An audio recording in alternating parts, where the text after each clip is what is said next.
Say hi. Say hi.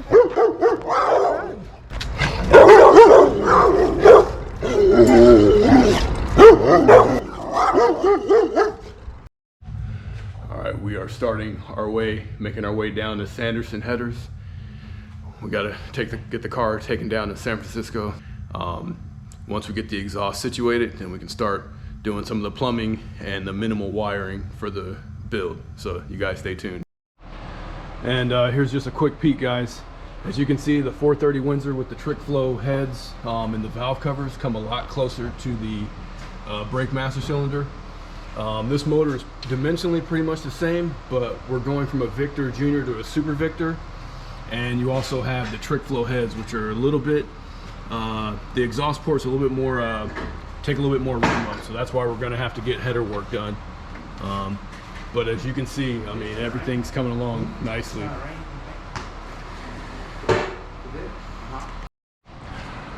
Alrighty, here we are. The 430 Windsor and T56 is getting ready to head on to the header shop.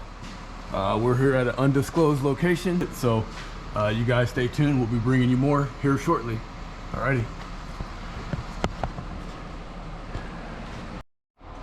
As you can see, the 6-speed T56 Magnum was definitely a question by the Falcon community. Surprisingly, I know there was a lot of questions whether a T56 would fit in a 66 through 69 Falcon tunnel. You guys would be surprised by the answer. Stay tuned.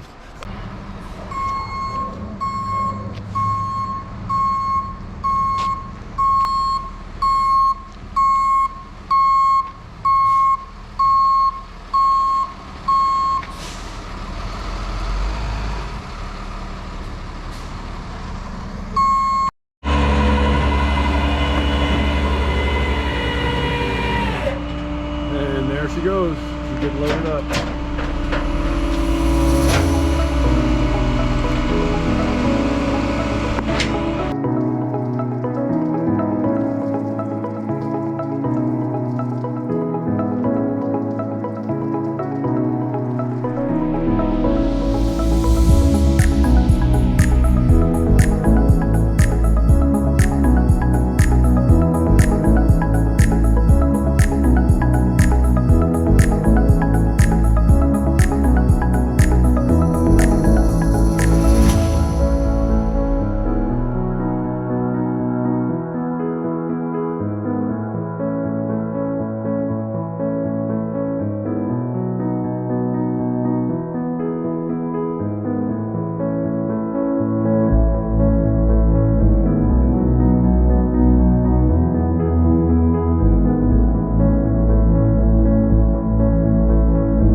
So we're at Sanderson Headers.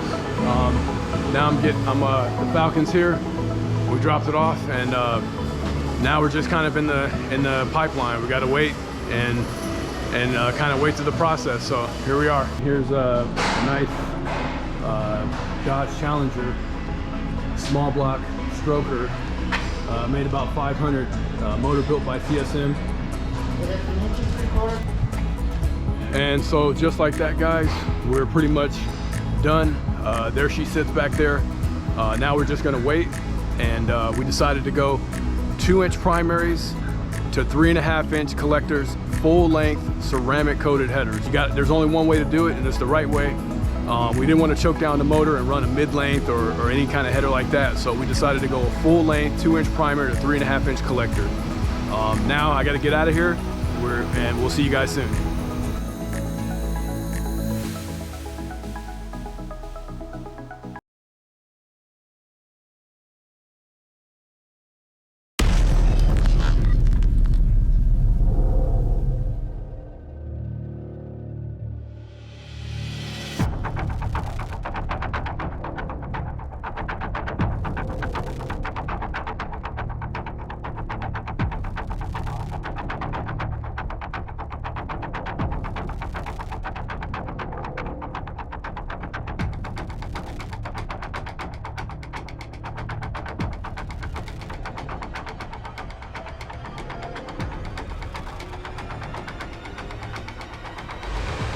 Yeah, so I think now you're just gonna see more custom stuff.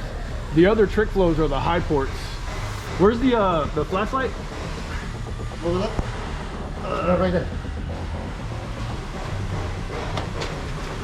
All right, guys, check out these long tubes by Sanderson headers. They really hooked it up here. I brought the car in last Friday, and we are done with full length headers, 2-inch primaries to 3.5-inch collectors. And I mean, this is the goods. Shout out to Carlos at Sanderson Headers. I couldn't ask for anything better. I mean,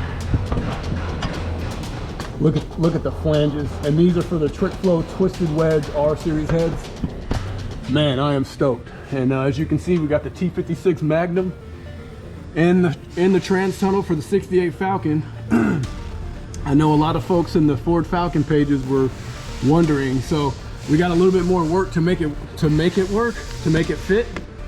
But I mean, it's minimal. We're talking about really just the shifter area. So for those of you wondering if the T56 Magnum would fit in there, the answer is yes. And I mean, surprisingly, with how much room. Just again, we went from a T56, or excuse me, we went from a TKO 600 5-speed that was made it to the 408 to when we did the 430, we knew we were going to make over 700 horsepower, so we wanted to step up. Plus I wanted the gearing option, so we went to the T56 Magnum, which gave me that 6th gear and gave me a 5th gear that had some oomph, and then also yeah, just more gearing for highway, but and a higher rated torque capacity. So as you can see, not really much. Look at all that daylight back there, tons of daylight. So all my Ford Falcon guys for the 66 through 69s, there you have it. And just a quick little recap, there's the Jones Racing Assembly, there's the Flaming River Power Rack and Pinion. Probably looking at replacing that and doing something different, maybe a Chris Austin unit. That Flaming River, not really impressed with. I've seen a lot of feedback on the Ford forums, so we'll look for the Chris Austin unit, or maybe go with a whole different style, working our way through it. As you can see, the Aviate oil pan came close. We're probably going to have to knock out we'll have to trim back and box in the frame a little bit to clear. But other than that, this bad boy is ready. We are moving right along. I think this is the last phase of the build where we have to take it off-site to have some work done. I am really impressed with these Sanderson headers, ceramic coated, and I mean, they're just good. You know when you have a good quality product, you just know it. The feel of it, the finish, it's just one of those things that you just can't ignore. As you can see, McLeod RXT twin disc clutch with a McLeod throwout bearing, 4000 series I believe. QuickTime safety belt housing.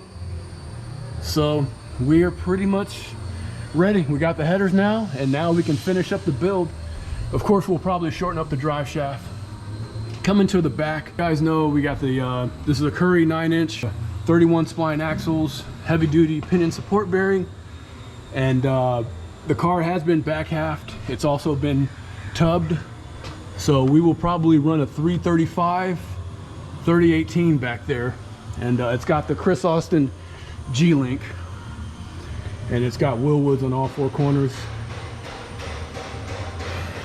So yeah, we got a few things left to do before we get it back on the road, but I just wanted to show you guys real quick.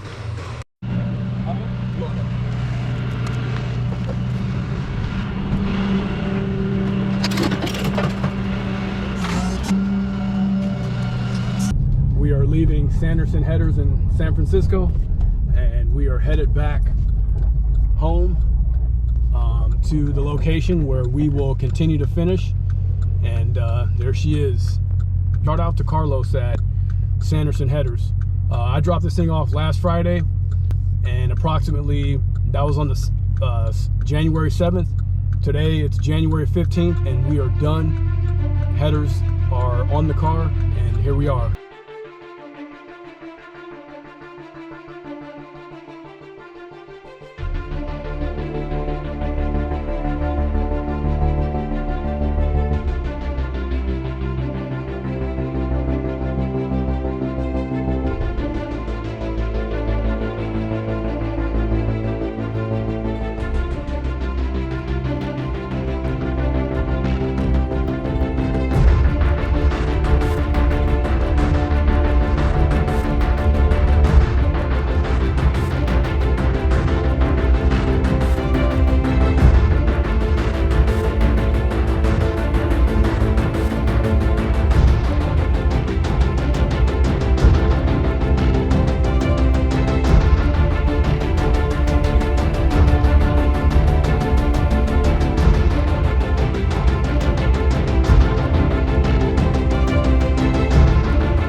As you can see, those headers are money.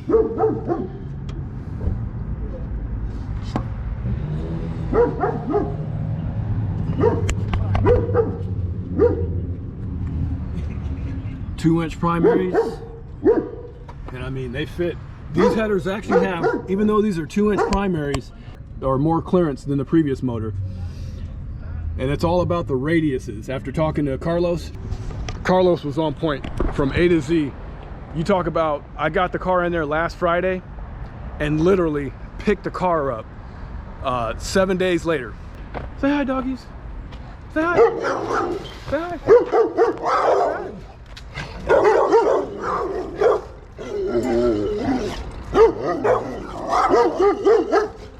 As you can see, they're not friendly. And here we are. The trip down to Sanderson was uneventful. Shout out to the tow truck driver for delivering the car there safely. Shout out to the crew over at Sanderson Headers. Definitely appreciate their time. And so after talking with the engine builder and talking with the exhaust experts down at Sanderson, we kind of came to the conclusion. So the current motor, the 408 Windsor, had a set of Victor Juniors, and those Victor Juniors were, you know, the headers that were on there, these are more of a mid-length, and you know, this is a good header, but when you start factoring in, you know, this was for a motor that made, you know, 500 plus, somewhere in that range, 500 plus pounds of torque. An 1 3/4 step to 1 7/8 isn't a bad header. I mean, these collectors are 3.5 inches. So it was plenty enough. We said, you know, we could probably run these and just change the flanges around to fit the trick flows. And so yeah, we ended up, you know, really thinking long and thinking hard. Did we want to rob a motor that made over 700 on the dyno on motor. And so after talking to the guys who do, the experts who do this for a living, and then also just kind of having common sense talking with my engine builder, do the 2-inch primaries to 3.5-inch collectors, full length headers. So there you have it. So I will have these additional set of headers. I'm sure I'll find good use for them, or maybe put them on the marketplace, who knows. These are custom made as well, and they're also coated. So let me know what you guys think. What should we do with these headers? Anyone out there with a set of Victor Juniors with a 400+ inch Windsor? I'm sure there's a ton of you guys actually. That's a very common combination. So yeah, we decided to build an additional set of headers full length for this specific motor because we just didn't want to choke it down. So yeah, that's pretty much it, guys. I appreciate you guys following along with the journey of the 430 Windsor in the Falcon.